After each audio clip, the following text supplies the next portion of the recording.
महाराज पंडित जी का मुलाकात कीजिए, आपको लेकर जाएंगे।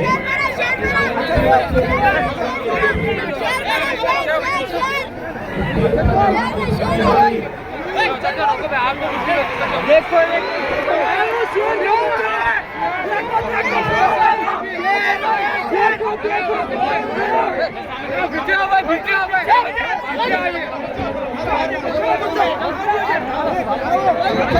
भाई जाने अच्छा भाई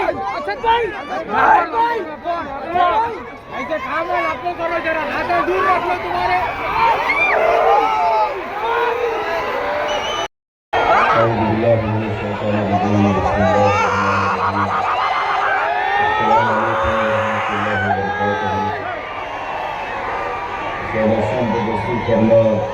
सैयद जाकिर अहमद रशादी साहब कन्वीनर, सैयद मोइस पाशा साहब मौलाना दरगाह मौजूदुल्लाह साहब, मौलाना अतर पाशा कादरी साहब, जनाब मुनीर अहमद जमात इस्लामी के नुमाइंदे हैं, साबिक़ रुकन असम्बली अब्दुल हफीज़ खान साहब, मुफ्ती ज़ुबैर अहमद साहब, प्रोफेसर नकीब कि ये कानून नहीं बनता अगर चंद्राबाबू नायडू, चिराग पासवान, नीतीश कुमार, कुमारस्वामी, अजीत पवार और पवन कल्याण ये लोग अगर बीजेपी के इस लाए हुए बिल की मदद नहीं करते तो आज ये कानून नहीं बनता। मेरी आपसे गुजारिश ही है कि आप कभी भी मत भूलिए चंद्राबाबू नायडू को, पवन कल्याण को, नीतीश कुमार को, चिराग पासवान को, कुमारस्वामी को, अजीत पवार को और जयंत चौधरी को भी। और आप अपने जमहूरी तरीके से जब कभी भी आपको मौका मिलेगा आंध्र प्रदेश में, आप चंद्राबाबू नायडू को हराइए, पवन कल्याण को हराइए। जब तक आप इनको सियासी तौर पर शिकस्त नहीं देंगे, इनका दिमाग ठिकाने आने वाला नहीं है। और हम शुक्रिया अदा करते हैं जगन मोहन रेड्डी का, उन्होंने इस बिल की मुखालिफत में वोट दिया, और उन तमाम सियासी पार्टियों का शुक्रिया अदा करते हैं जिन्होंने इस बिल की मुखालिफत में वोट दिया। कानून ऐसा बनाया गया है कि मिसाल के तौर पर आपको समझाने के लिए, यहाँ पर करनूल में गोल गुंबज की दरगाह है और वो आसार खदीमा का भी उसमें रोल है। अब जब से ये कानून बन चुका है, वक्फ बोर्ड उसका मालिक नहीं है, ASI उसका मालिक बन चुका है। हम चंद्राबाबू नायडू से पूछना चाह रहे हैं कि आपने कितना झूठ बोला आंध्र प्रदेश की आवाम को कि कुछ नहीं होगा। तीसरी बात यह है कि गवर्नमेंट किसी भी मस्जिद को, दरगाह को, खानखा को आपसे छीन सकती है। आप इस खुशफहमी का शिकार मत रहिए, नहीं हमारे पास है, ये है। गवर्नमेंट कुछ भी सेक्शन 3C उठाकर पढ़ लीजिए आप, और फिर इसमें ऐसा कानून बनाया गया कि लिमिटेशन का कानून लागू कर दिया गया। अगर कोई 20 साल से 12 साल से 20 साल से वक्त की जायदाद पर काबिज है तो चंद्राबाबू नायडू उसको मालिक बना रहे हैं। हम चंद्राबाबू नायडू से पूछना चाह रहे हैं, आपकी एक तरकारी की दुकान है हेरिटेज के नाम से, अगर वहां पर कोई 20 साल से कब्जा करके बैठ गया तो मेरी हो जाती, आपकी रहती। आप लिमिटेशन का कानून उस पर लागू कर दिए। RSS यही चाहती है कि इस मुल्क में उनके पास एक लिस्ट है उन मस्जिदों की, दरगाहों की, खानकाहों की, वो उसको हासिल करना चाहते हैं। और चंद्राबाबू नायडू और पवन कल्याण ने RSS के एजेंडे को सामने बढ़ाया है और RSS को इस मुल्क के सेकुलरिज्म को खत्म करने के लिए, इस मुल्क के आइन को, कॉन्स्टिट्यूशन को कमजोर करने के लिए चंद्रबाबू नायडू ने बीजेपी का साथ दिया। आंध्र प्रदेश में यकीनन तरक्की होनी चाहिए, मगर चंद्रबाबू नायडू आंध्र प्रदेश की आवाम को झूठ बोल रहे हैं। देशम पार्टी में बैठे हुए हैं। अगर नायडू आपकी बात को नहीं सुनता, आप निकल जाओ पार्टी छोड़ के, छोड़ दो पार्टी को। आप कुछ नहीं कर सकते। देखो ये कानून मस्जिद को छीनने के लिए बनाया गया, ये कानून दरगाहों को छीनने के लिए बनाया गया, ये कानून खानकाहों को, कब्रस्तानों को छीनने के लिए बनाया गया है। जब तुम्हारी और मेरी पहचान मस्जिद से है, इख्तलाफ हो सकता है, मैं आप कोई दूसरी पार्टी में होंगे, मगर जब बात शरीयत की, मस्जिद की आती है, तो मैं आपसे अपील कर रहा हूं कि आप बेखौफ होकर टीडीपी को छोड़ दीजिए और पैगाम दीजिए कि आप कभी भी संविधान पर, कॉन्स्टिट्यूशन पर, शरीयत पर, मस्जिद पर कोई कॉम्प्रोमाइज नहीं करेंगे। मेरे भाई, मैं आपको बता रहा हूं कि चंद्रबाबू नायडू की तायद से क्या हो रहा है। मुजफ्फरनगर में यात्रा शुरू होती है, वहां पर संघ परिवार के लोग चले गए एक दुकान पर, जाकर कहा कि तुम्हारे पास नाम क्या है। उसने कहा नाम से क्या मतलब, उसका आधार कार्ड पूछे, आधार कार्ड नहीं था। उससे कहा कि तुम्हारी दुकान का नाम ये क्यों है। उसने कहा मेरी मर्जी है। तो उससे कहा तुम्हारा पैंट खोल के दिखाओ हमको। नहीं, ये हुआ है, मजाक की बात नहीं है। फिर बाद में उस शख्स ने कहा कि मैं पैंट नहीं खोलूंगा, तो उसको गाली गलौज की गई। बाद में मालूम हुआ कि जिसको गुस्सा कर रहे थे, गाली दे रहे थे, उसका नाम गोपाल है।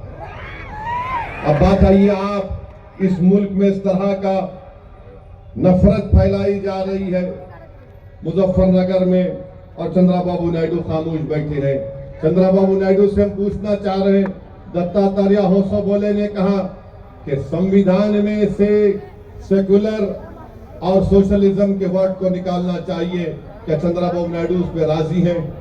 अगर राजी नहीं है तो चंद्रबाबू नायडू को पब्लिकली कंडेम करना चाहिए दत्तात्रेय होसबोले के बयान को, कि बेसिक स्ट्रक्चर का हिस्सा है हमारे संविधान का। आप देख लीजिए आर्टिकल 9 क्या है, आर्टिकल 15, 16, 25, 26, 27, 29 क्या है ये। और फिर वोटर लिस्ट में नाम को भी मजहब के नाम पर से नहीं निकाला जा सकता। आज चंद्रबाबू नायडू उसकी भी तायीद कर रहे हैं। मैं आपके सामने बता रहा हूं आखिरी बात, महाराष्ट्र में बीजेपी की सरकार है। नायडू जाकर फडणवीस से बड़े गले मिले, पप्पियां लिए थे उसको। वहां पर क्या हुआ, वहां पर मीरा रोड में, नया नगर में 7 बंगालियों को पकड़ लिया गया। एक का नाम महबूब और शमीम खान था, कंस्ट्रक्शन वर्कर थे, थाना डिस्ट्रिक्ट में पकड़ लिए। उसके बाद और 3 को पकड़ लिए। उसके बाद मियां बीवी को पकड़ लिए, फजल, मदल और तस्लीमा को। इनको पुलिस ने इनका आधार कार्ड देखा, बोले कि नहीं तुम बांग्लादेश के हो। उसने कहा मुर्शिदाबाद का हूं, बोले नहीं। फोन निकाला, फोन फेंकने को जो हमारे देश के हैं उनको बिठाकर बंगाल पहुंचाकर बीएसएफ के हवाले करके, बीएसएफ वालों ने उनको खूब पीटा और उनको ले जाकर ढकल कर बंदूक की नोक पर भारत के बॉर्डर से निकालकर बांग्लादेश के बॉर्डर में फेंक दिया। ये हो रहा है चंद्रबाबू नायडू। आपको अपनी कुर्सी की पड़ी है, हमको हमारे देश से बंगाली जबान बोलते थे। एक शख्स ने कहा कि मेरे पास 5-8 हजार रुपये थे, बीएसएफ के लोगों ने 7,500 रुपये छीन लिए मुझसे, बांग्लादेश में ढकल दिया उनको। फिर बंगाल की पुलिस ने पूरा भिजाया, कागजात भिजाए कि यहाँ के रहने वाले 3 बॉर्डर है, उत्तर दिनाजपुर, कोच बिहार से ढकल दिए 7 के 7 लोगों को। बताइए क्या हो रहा है हमारे देश में। अरे अगर आपको महाराष्ट्र में बंगाली बोलने वाले बांग्लादेशी नजर आ रहे हैं, मैं नरेंद्र मोदी से ये कह रहा हूं, भारत के वजीर आजम से, अगर आप जबान को देखकर ऐसा कर रहे हैं तो क्या आप में इतनी हिम्मत नहीं है कि वो 4 जालिम लोग जो 26 हमारे हिंदू भाइयों को पहलगाम में गोली मारे, वो कहां छुप गए? निकालो उन जालिमों को मोदी। आप सिर्फ बंगाली जबान बोल रहे हैं, उनका एयरपोर्ट पे, पूना एयरपोर्ट पे उनका का आधार कार्ड फाड़ दिए, बेचारे का 25,000 का स्मार्टफोन रख लिया हजरत पुलिस। आप बताइए क्या हो रहा है हमारे देश में। बहरहाल क्योंकि वक्त हो चुका है, मेरी आपसे गुजारिश है कि आप तमाम लोग मिलकर तेलुगु देशम को सबक सिखाएंगे, नहीं सिखाएंगे आप पवन कल्याण को बताएंगे कि सुपरस्टार आप है। अब बहुत हो गया है ड्रामाबाजी, एक्टिंग। तुम संविधान को धोखा दिए। मैंने अधोनी में कहा था, चंद्रबाबू नायडू ने संविधान को भी धोखा दिया, आंध्र प्रदेश की जनता को भी धोखा दिया, और चंद्रबाबू नायडू ने लोकेश को हमेशा के लिए ये कर दिया। आप जानते हैं ना इस बात को। तो मेरी आपसे अपील है कि मुत्तहिद रहिए और दुआ करते रहिए फलस्तीनियों के लिए, जो आज उनको हजारों की तादाद में वहां पर मार दिया गया। अल्लाह उन फलस्तीनियों को भी सलामत रखे। अस्सलाम वालेकुम रहमतुल्लाहि व बरकातहू। आज के इस इजलास के इख्तिताम का ऐलान किया जाता है और ऑल इंडिया रही बात हिफाजत की, मजहब इस्लाम के तशक्कुस की, तो याद रखिए सुल्तान अब्दुल हमीद जो सल्तनत उस्मानिया के आखिरी फरमारवा हैं, उनके जमाने में जब यहूदी आ चुके हो, इस तरह 32 दांतों के दरमियान में जुबान आ जाती है। जब चाहे जुबान को दांतों से कतरा जा सकता है, हम जब चाहे तुम्हें कतर सकते हैं। उस वक्त सुल्तान अब्दुल हमीद ने जवाब दिया था, यकीनन हम तुम्हारे दरमियान उसी तरह आ गए जिस तरह 32 दांतों के दरमियान जुबान आ जाती है। लेकिन याद रखो, कुदरत का कानून ये है कि जब उम्र बढ़ती जाती है, ये के बात ही करे, पूरे 32 दांत गिर जाते हैं और जुबान बाकी रहेगा। सरकार मदीना की शरीयत बाकी रहेगी। हमें जरूरत है इस शरीयत को अपनी जिंदगी में लाने की। याद रखिए, ये हुक्म कल भी बुलंद था, आज भी बुलंद है। रब्बे काबा की इज्जत की कसम सुबह क़यामत तक बुलंद रहेगा। लेकिन मसला ये है कि हम अपने आप को कब पहचानेंगे? जब हमारे पास ईमान मजबूत था तो एक साथ फारूक आजम की 17 पेवन वाले लिबास और एक गुलाम के साथ जाती है और बैतुल मुकद्दस फतह करके आ जाती है। और आज हमारे हालात आप देखिए,